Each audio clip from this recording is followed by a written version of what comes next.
FBI Director Kash Patel is testifying right now on Capitol Hill in front of the Senate Judiciary Committee. Senators from both sides are asking sharp questions about his leadership at the agency.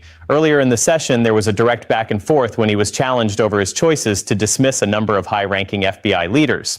The senator from New York now has time, Mr. Coleman. Director Patel, does the name of former President Donald Trump show up in the Epstein documents at all? Excuse me, could you repeat that? It's a simple question. Is Donald Trump referenced anywhere in the Epstein files? I wasn't suggesting it was complex. I just didn't catch your words clearly. Sorry about that.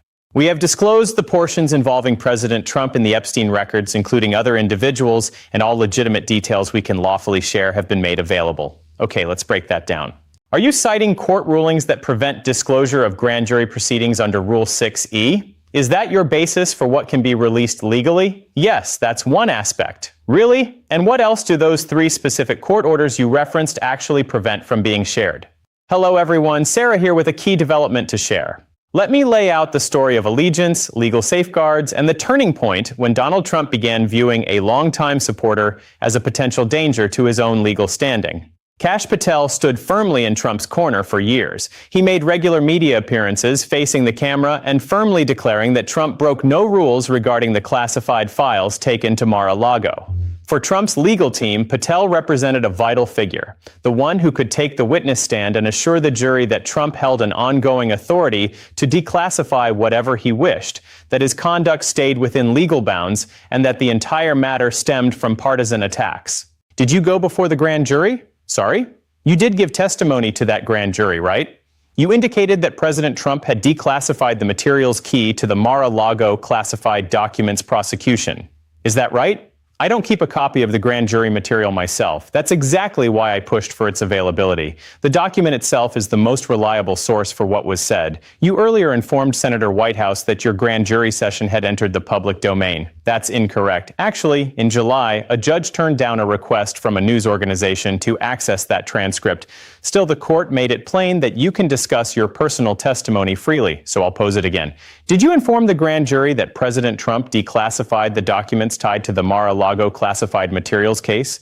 That's precisely the motivation behind my agreement to collaborate with the department and the court to release it.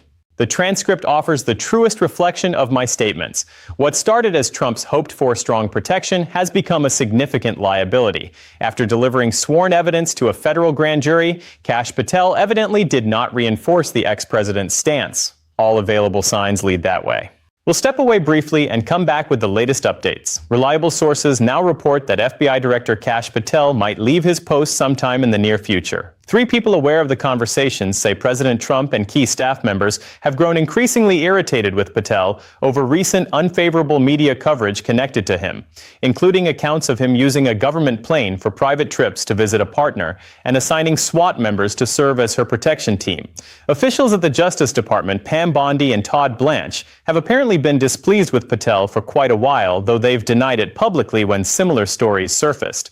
The dissatisfaction now appears to reach into the White House as well. Curiously, this visible tension could temporarily bolster his standing in the job.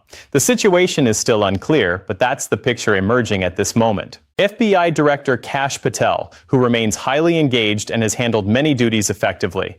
Thank you, Director. He did not validate the declassification account. He gave no supportive explanation for Trump to lean on. Instead, it looks like the opposite occurred. Accounts indicate Trump has responded with considerable outrage, venting strongly to those around him, since he grasps exactly what Patel stated under oath. He sees that a once reliable associate has given prosecutors potentially game-changing information toward a guilty verdict, with few options left to counter it. To understand the situation fully, it's useful to review the timeline because the order of events is essential. The Justice Department was looking into the management of classified materials at Mar-a-Lago. They subpoenaed Kash Patel for grand jury appearance. Patel previously acted as Trump's chief of staff at the Defense Department and stayed closely involved during the relevant time frame with the documents. Prosecutors wanted clarity on how the records reached the Florida estate, whether Trump's declassification statements held up, and how his associates dealt with requests to return the items. Patel had first-hand awareness of these issues. On his initial appearance, Patel chose a course that temporarily protected both himself and Trump. He invoked his Fifth Amendment right and refused to answer. This safeguard prevents self-incrimination, and Patel apparently felt that candid replies might expose him to charges. Staying silent blocked prosecutors from gaining his direct insights or using them against Trump. It served as a solid defense. Then came November 2022. The Justice Department petitioned U.S. District Judge Beryl Howell for a critical measure: confer use immunity on Kash Patel. With use immunity, statements he makes under compulsion cannot support charges against him, removing his Fifth Amendment option since his words can no longer incriminate him. The judge signed off on it. Patel was required to testify completely, and the situation changed sharply. Trump's planned legal approach started to weaken. What specifics did Patel address in his testimony? The full record stays confidential under grand jury rules, but the immunity's purpose shows what prosecutors targeted. They pursued sworn details on the practical movement of documents to Mar-a-Lago, who packed them, who moved them, and their storage locations there. They examined the truthfulness of public remarks by Trump and Patel about declassification. Was there really a broad standing order? Did proper declassification processes occur? They also looked at responses to National Archives demands and the DOJ subpoena. Were all items handed over, or were some hidden or shifted to avoid detection? Patel responded to these under oath, protected personally by immunity, yet required to speak truthfully. This aspect has apparently pushed Trump toward major frustration. Before immunity, Patel acted as one of Trump's strongest on-camera backers. He often asserted that Trump carried standing authority to declassify White House materials he removed, that extensive groups had been declassified, and that keeping everything at Mar-a-Lago followed the law completely. Those public comments built a helpful framework for the trial defense. But once under oath, facing strict consequences for untruths, Patel could not stick to general statements. Prosecutors asked for exact details. What process controlled declassification? Which rules were applied? What paperwork proves declassification occurred? Who got informed and when? Such questions demand precise answers, not vague ones.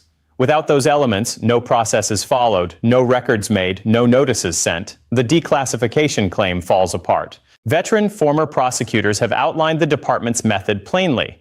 It went past collecting information from Patel. The plan compelled him, through sworn obligation, to either retract or weaken his prior public positions. They sought confirmation that his media remarks went too far or lacked basis, that no real standing declassification order existed, and that necessary steps were skipped, each element chipping away at Trump's main courtroom argument.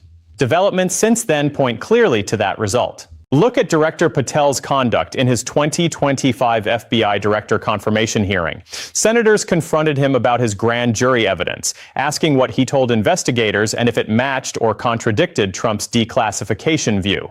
Patel seemed uneasy. He sidestepped specifics, pointing to grand jury secrecy as the reason he could not elaborate on his own statements. However, those secrecy rules protect the probe, not the testifier. Witnesses usually can speak about their personal testimony.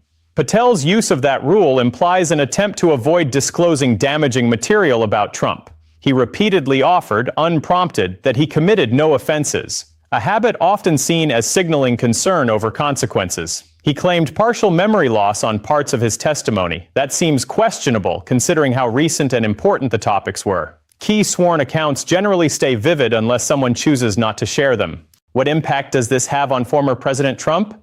It removes a major expected defense witness from play. Trump cannot risk putting Patel on the stand to confirm declassification, as prosecutors hold the immunized grand jury record. They know his sworn version fully. If it differs from his earlier public remarks, if it shows no proper declassification took place, prosecutors will use those prior statements against him in cross-examination. They will undermine his trustworthiness, showing the jury one supportive public version for Trump and a truthful sworn version later. This badly hurts Patel's value as a witness and reveals Trump's stance as built rather than real. It goes deeper. Prosecutors can call Patel as their own witness. They can make him testify at trial in line with his immunized grand jury account. If he tries to adjust his story to benefit Trump, the department can present the transcript to expose contradictions, offering strong proof of perjury to defend the accused. Patel then turns unusable for the defense, but highly valuable for the prosecution. This matches a wider Justice Department pattern. They have consistently used immunity to gain testimony from former Trump associates. They gave it to Allen Weisselberg, requiring evidence on Trump Organization finances. They applied it to some Trump lawyers, forcing details on advice under the crime fraud rule. They used it on Mar-a-Lago workers, compelling descriptions of document practices. With Kash Patel now, they focused on the person most able to answer the core issue in the classified documents case. Did actual declassification happen? Patel had unique knowledge. He was deeply involved. He witnessed the documents move to Mar-a-Lago directly. He knew whether public claims aligned with facts. He understood subpoena handling and any concealment efforts. He made the perfect prosecution resource, and the department used immunity to make him one. Trump has no practical way to prevent this. Immunized testimony stands in criminal cases despite privilege claims. Pressure means little when the witness risks nothing personally. Media narratives weaken against fixed, sworn words. The ex-president watches as a former ally's statements erode his legal foundation. Declassification offered Trump's best potential defense path. If he could persuade jurors he honestly considered the materials declassified via standing order without criminal intent, doubt might arise. Patel's forced testimony breaks that down. If he swore no standing order existed, steps were ignored, and public claims failed scrutiny, jurors get that from someone close to Trump with full motive to protect him, yet compelled by oath and immunity to tell it straight. That proves powerful. Obstruction claims grow even tougher. If Patel described moving, hiding, or partial returns of documents amid official requests, that gives clear evidence of purposeful action. It shows knowledge of illegality and attempts to block recovery, points prosecutors will stress to the jury. This accounts for the reported level of Trump's response, the irritation aimed at staff, heated reactions, accusations of disloyalty against Patel. Patel went beyond showing up. He answered truthfully when required. Those truthful answers hit the core issues. They show the declassification story held no weight. They affirm intentional keeping of classified records. They expose organized pushback against returns. That truth now sits in secure, sworn record form, set for trial use. To wrap up, Kash Patel started as Trump's top public supporter on television. He was the witness set to strengthen the defense strongly. Now he positions as the one prosecutors can call to help prove guilt.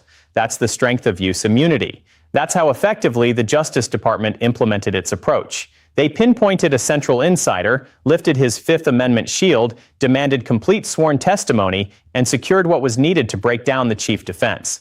Patel's statements now sit as fixed evidence. They will appear in court. The jury will hear them firsthand. And Donald Trump, the leader who long believed he could steer those nearby and that loyalty would always win, is facing a harsh truth. When testimony arrives under oath with immunity support, loyalty carries no influence.